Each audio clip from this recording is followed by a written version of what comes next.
Okay, well, I got to get in better shape running up the stairs here. So,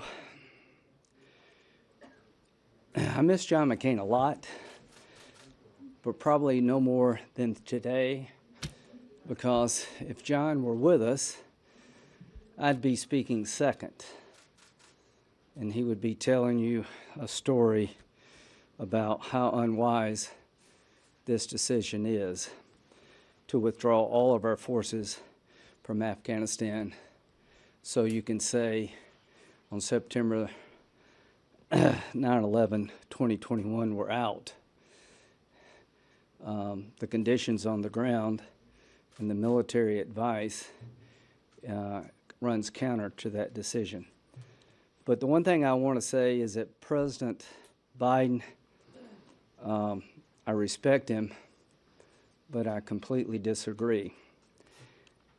I've tried to work with presidents of both parties when it comes to the war on terror. I stood up to President Trump when he announced our unilateral withdrawal from Syria, and to his credit, he listened and adjusted his policies. I have been pushing the Trump administration that if you want to do a deal with the Taliban, make sure the conditions are met before we agree to the end game. The Taliban have been trying to drive us out for years. They do not have our best interest at heart. On March 22nd, Jake Sullivan, National Security Advisor to President Biden, called me. I like Jake. I think he's smart. I appreciate the phone call. I want the American people to know when it comes to Afghanistan, there are no great options. This is a place that's complicated and dangerous without a lot of great options. But the options are high risk, medium risk, and low risk to the American homeland. President Biden, unfortunately, has chosen the highest risk option available, which is to leave no matter what. I am certain that our military advised against a unilateral withdrawal without conditions being met to protect the American homeland and our way of life from a future attack emanating from Afghanistan. This September will be 20 years since Afghanistan was used as a launching pad to attack America to kill almost 3,000 of us. The reason they killed 3,000 of us almost is they couldn't find a better way to kill more of us. Does anybody doubt that if Al-Qaeda or ISIS had a nuclear capability, they'd use it? Does anybody doubt if they had a chemical capability, they would use it?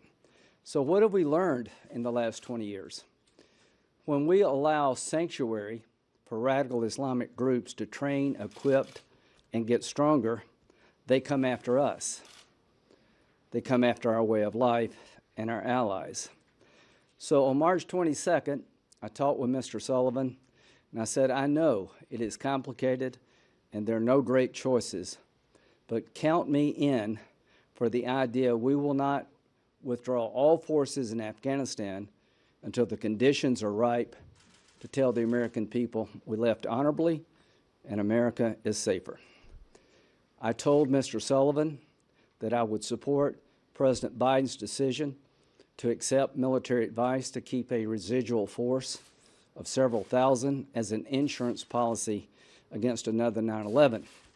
The result of this decision today by President Biden is to cancel an insurance policy that, in my view, would prevent another 9/11, because I believe with all my heart and soul, after 50-something trips to the region, that a few thousand Americans watching over there would make it hard for Al-Qaeda and ISIS to reorganize to hit us over here. Those eyes and ears will be gone. I don't trust the Taliban to look out for American interest, but we're finding ourselves in a very precarious situation. Again, there are no great outcomes, but this is the worst possible outcome, is to pull up and leave and hope that things will turn out well. That did not happen in Iraq, and it did not happen here. But I want to let the American people know that I felt it was incumbent upon me to tell President Biden that I will be with you if you accept sound military advice, even though some people in my party may not. I felt it was incumbent upon me to stand up to Trump decisions that I thought would make us less safe and work with President Trump. And I'm glad to say that President Trump listened, adjusted his policies, and I would like to end the war in Afghanistan as much as anybody.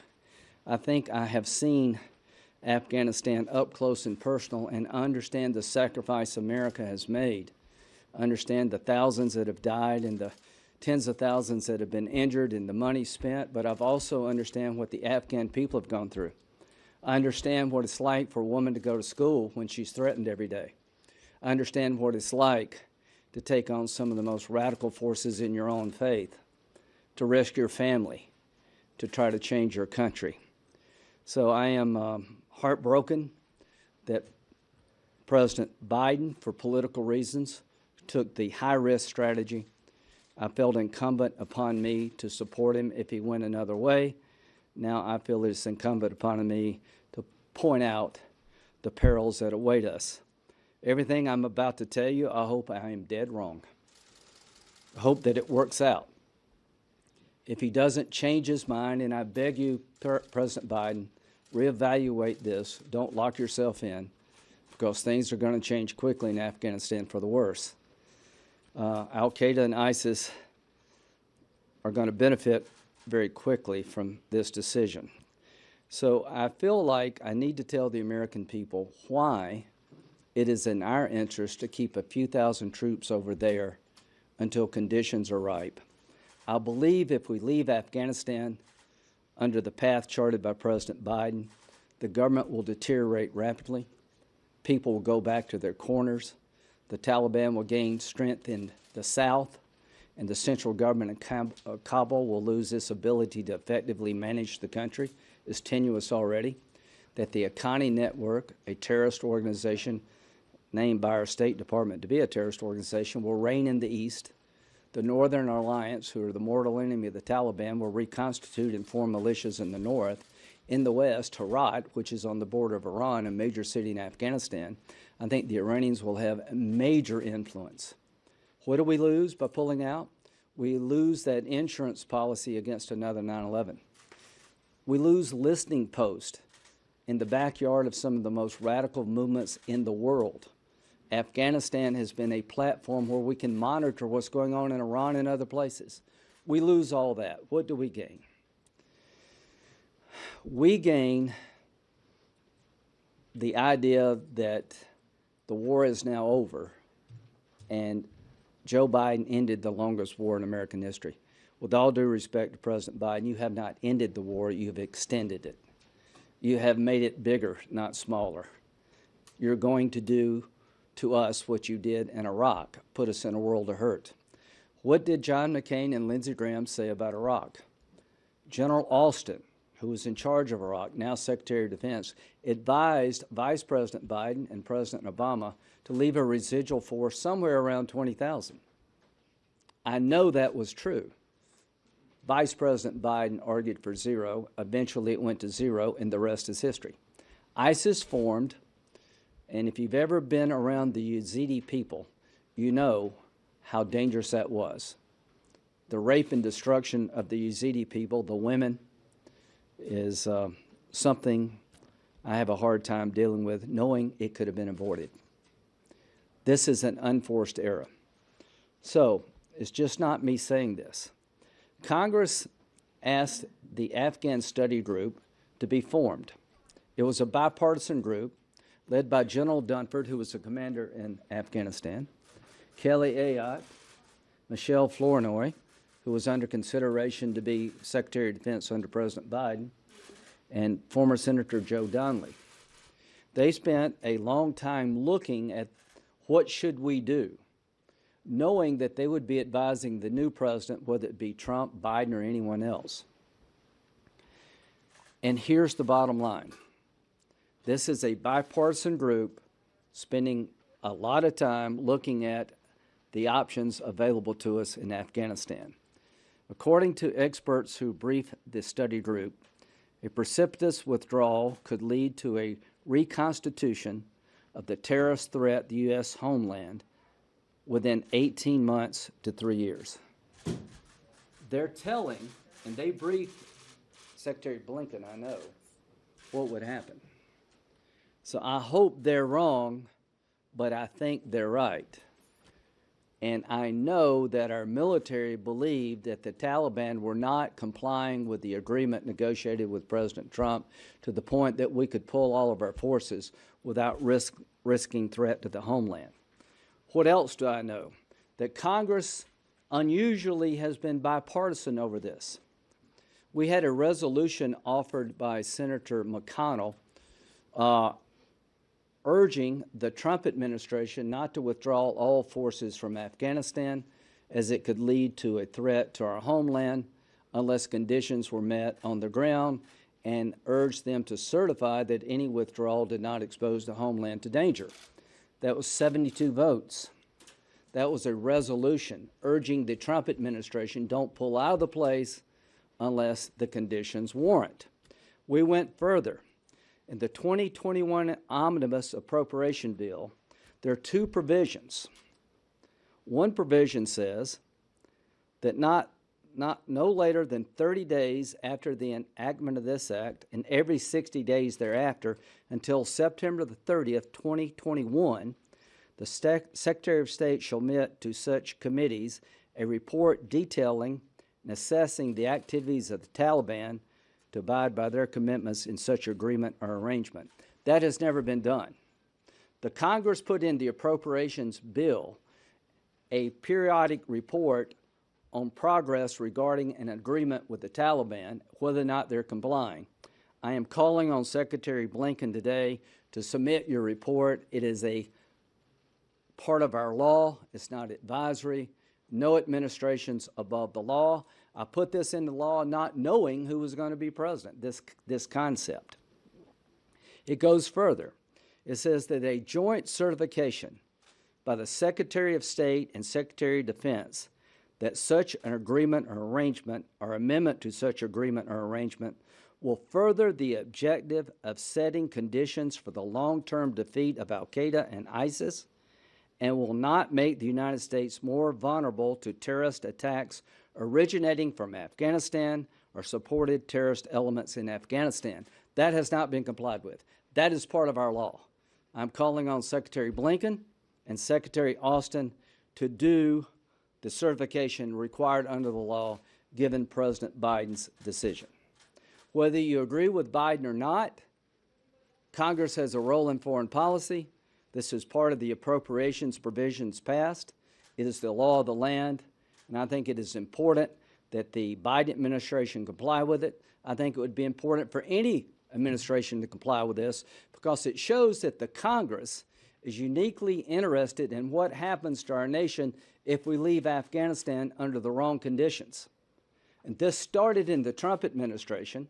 It was incredibly bipartisan, and it is a provision in the law that has not been complied with. So I am urging the Secretary of State and Defense to comply with the law as written by Congress, to give us the certifications if you can, and if you can't, tell us. And I think it would be a good thing to revisit this issue. This is not an advisory piece of legislation. This is the law of the land. And I hope and pray that they will abide by it. And here's what I tell my colleagues. You may agree with President Biden, but no president should be able to ignore laws written by Congress that give us the information we need as to what we should do later. So the bottom line is obey the law.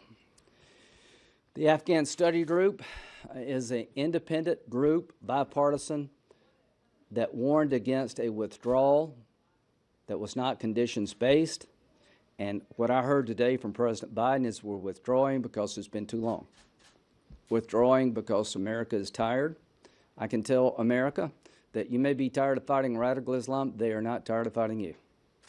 That if we leave Afghanistan under the conditions being proposed by the Biden administration, just as sure as I'm standing here, what happened in Iraq will happen in Afghanistan, but it would be worse. The South would deteriorate quickly, and everybody will go back to their camps, and al-Qaeda and Iraq, al-Qaeda and ISIS will reform, and they will have safe havens. You can't trust the Taliban to look after our interests, and that's where we find ourselves. So, what to do next?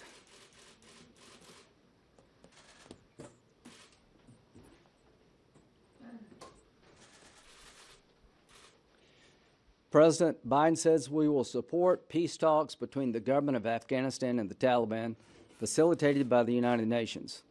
We went to Afghanistan because of a horrific attack that happened 20 years ago.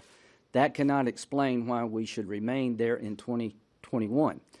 Mr. President, the best people to explain to you why we should stay in Afghanistan with a residual counterterrorism force or your own military and intelligence community and people like the Afghan Study Group.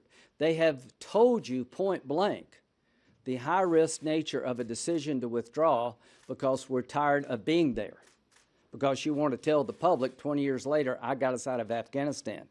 If you will listen to the military and the intelligence community, they can explain to you why we need to have a residual force to protect the American homeland, because the Afghan Study Group indicated that if we do this the wrong way, within 18 months to 3 years, there will be threats to our homeland. And all I can say is that, Mr. President, that's not a fair summary. You had sound advice. You ignored it. This is on you. This is not on the military. This is on you. You're doing in Afghanistan what you did in Iraq. I went with Senator McCain to sit down with President Obama to tell him, if you will stay the course and have a residual force in Iraq, we will back you up. They decided to go to zero. The rest is history, but Afghanistan is worse than Iraq. This is where the war started, and every terrorist camp in the world is on steroids today, because in their world they beat us. In their world they drove us out, and it is so sad. To the women of Afghanistan, I pray for you. You're in my thoughts. To the women of America, the people who will do what they're doing to their own women, they would hurt us all. In their world, there is no room but for one faith on the planet. They would destroy the state of Israel if they could. They would attack us unrelenting. They have no sense of compassion. They're religious Nazis, and we have abandoned the construct that has worked to replace it with a construct that is unsound and has not worked every time we've done it. Unilateral withdrawal without conditions being met results in we know what: Iraq, Syria, and now again in Afghanistan. Yeah. Okay. While we will not stay involved in Afghanistan militarily, our diplomatic and humanitarian work will continue. To President Biden, it is impossible under the construct you have created for our diplomatic corps to work safely in Afghanistan. Without some military presence, our CIA, who's on the front lines of defending America, cannot stay in Afghanistan.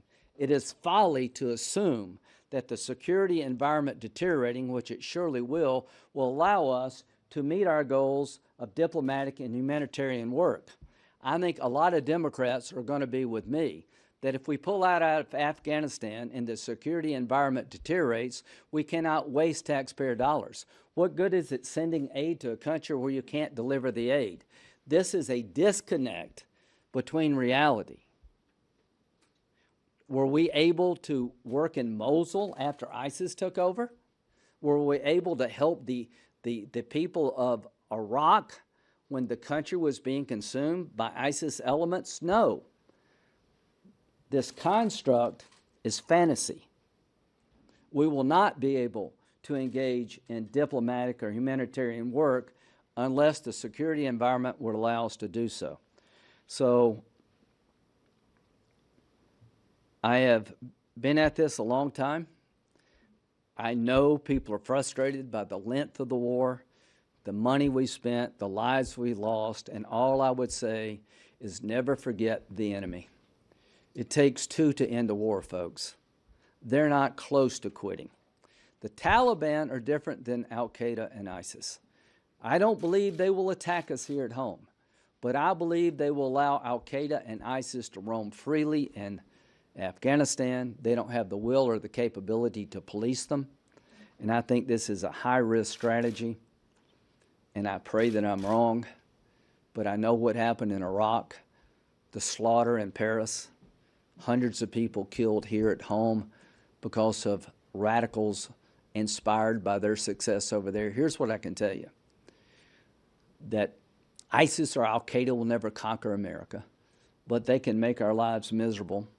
They can radicalize people in our backyard to do a lot of damage to us. If they ever got the ability to use a weapon of mass destruction against America, they would use it. The best way to prevent that is to keep your foot on their throat over there so they can't hurt us here. What have I learned? That when they're doing well, the terrorists over there, people want to come to their cause. When they're defeated and deflated and on their back, we're safer.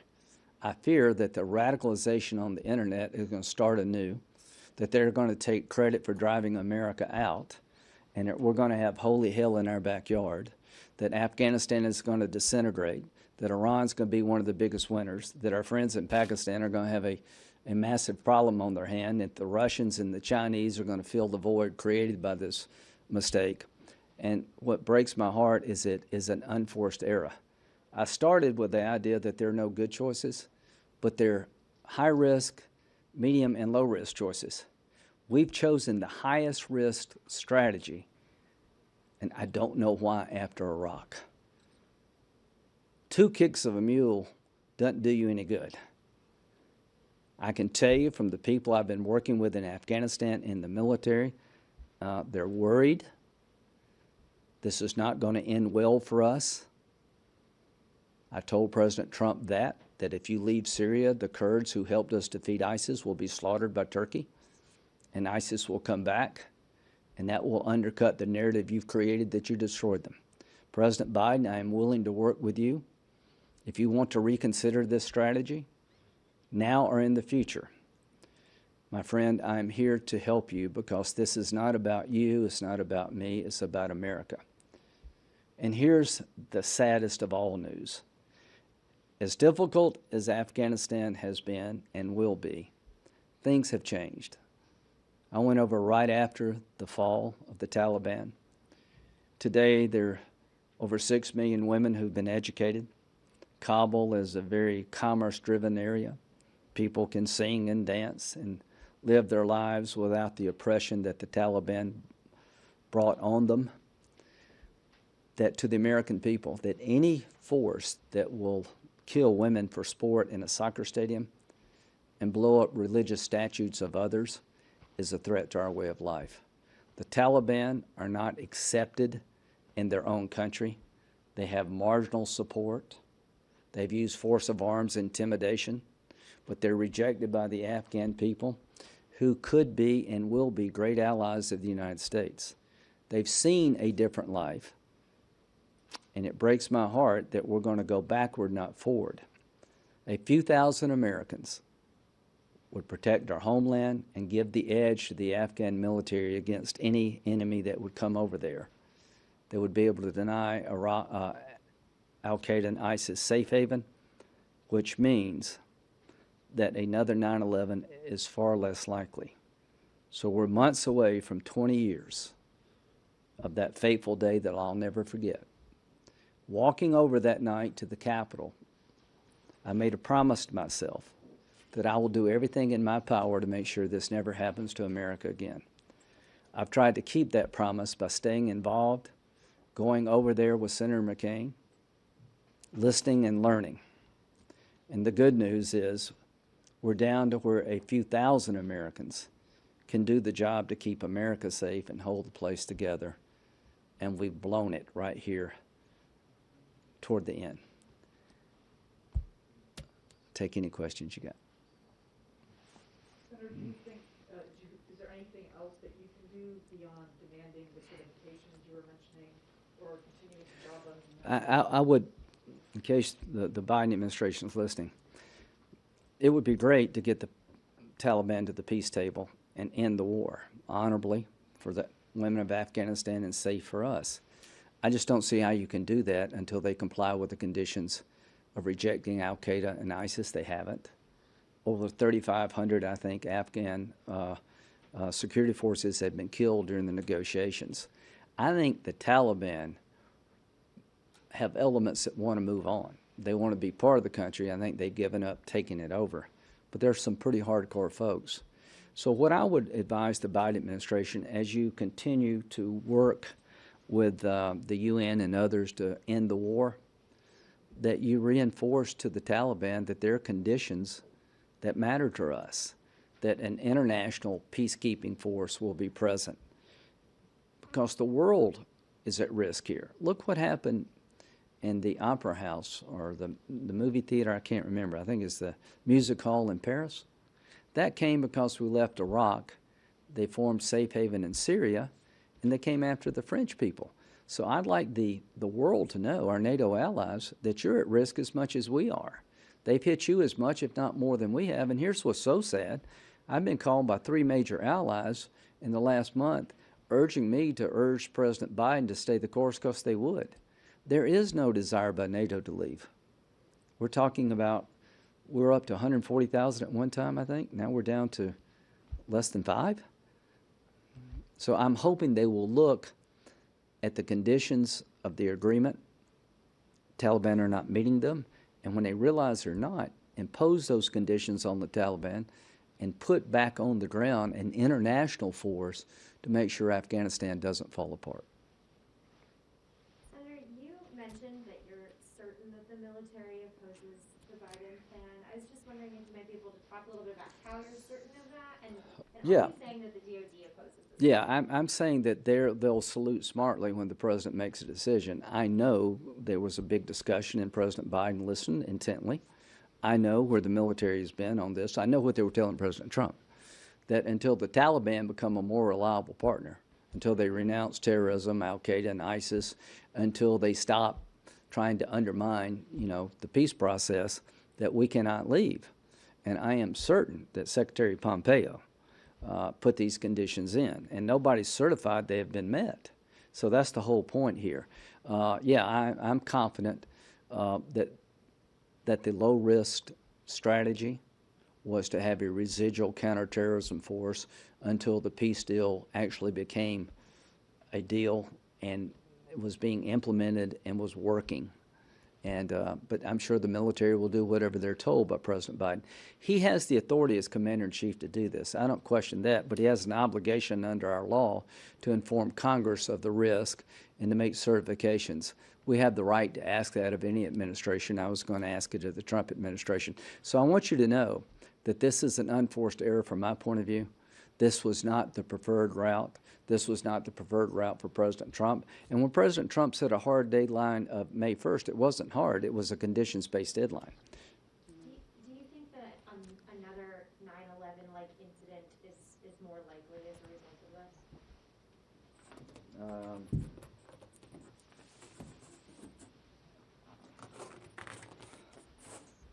That's what they say, the Afghan Study Group.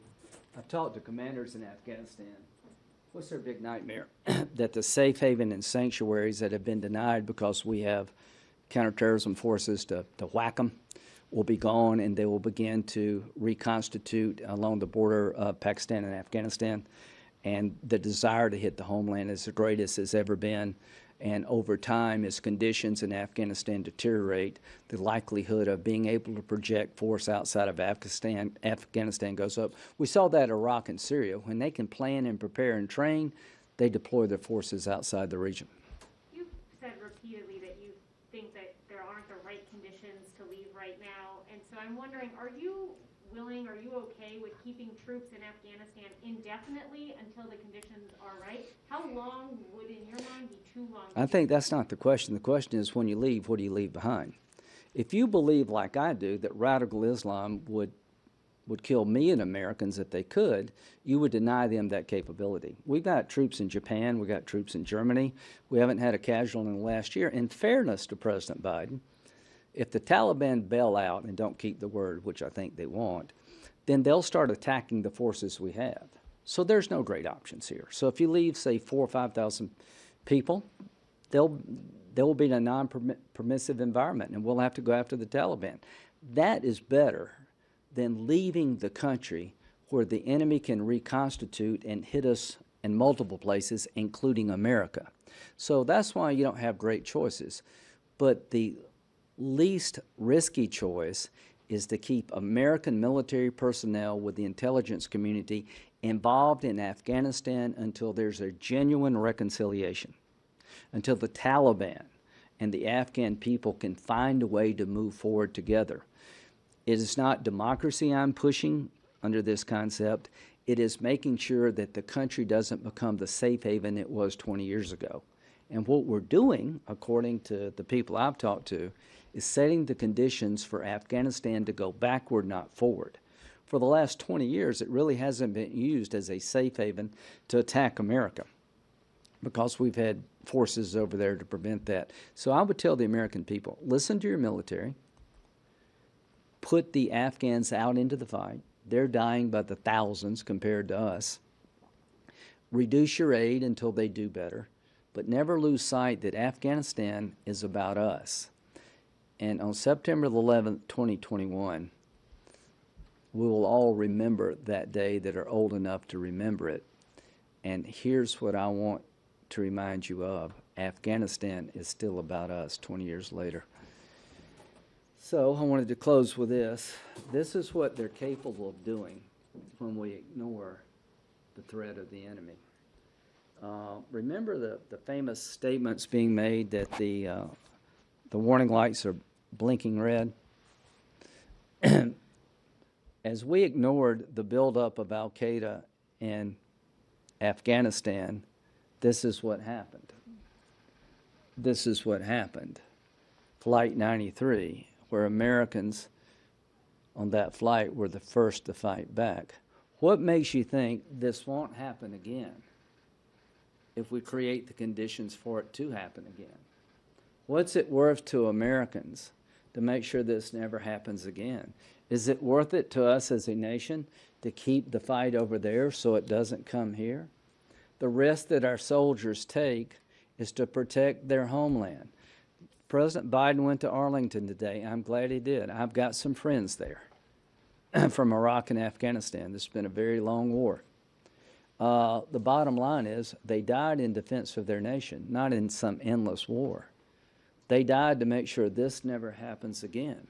And I can assure you the likelihood of this and this happening again is going through the roof after President Biden's decision today, if it's not changed, because he's setting Afghanistan on a path to deteriorate rather quickly and for the enemy, radical Islam, to reconstitute. And it can all be avoided with a minimal commitment compared to the past. And I'm expecting the certifications owed to the Congress to be delivered. And one final warning about that. If you do not comply with the law as written, and it wasn't written for a Democrat or a Republican, it's written for the Congress as a whole, then the Senate will be a very difficult place to do business. I feel like I owe it to all those who have died to fight as hard as I can to make sure they have not died in vain. And more importantly, equally importantly, is to make sure that Americans do not die senselessly. Soldiers take on the risk. They know why they're there. These people were defenseless. Let's keep the fight over there. Let's keep it in their backyard, not ours. And I can tell you, Afghanistan has changed. The people of Afghanistan have seen a better way of life. And I know it's been long, I know it's been hard, but pulling the plug now is going to take us backward, not forward. And the good news is we can do with a few thousand troops what it took 100,000 to do. That the Afghan people are more capable, and they have died by the thousands. And I just think it's in our interest to see this thing through until we can have an honorable and secure end to this war. Thank you.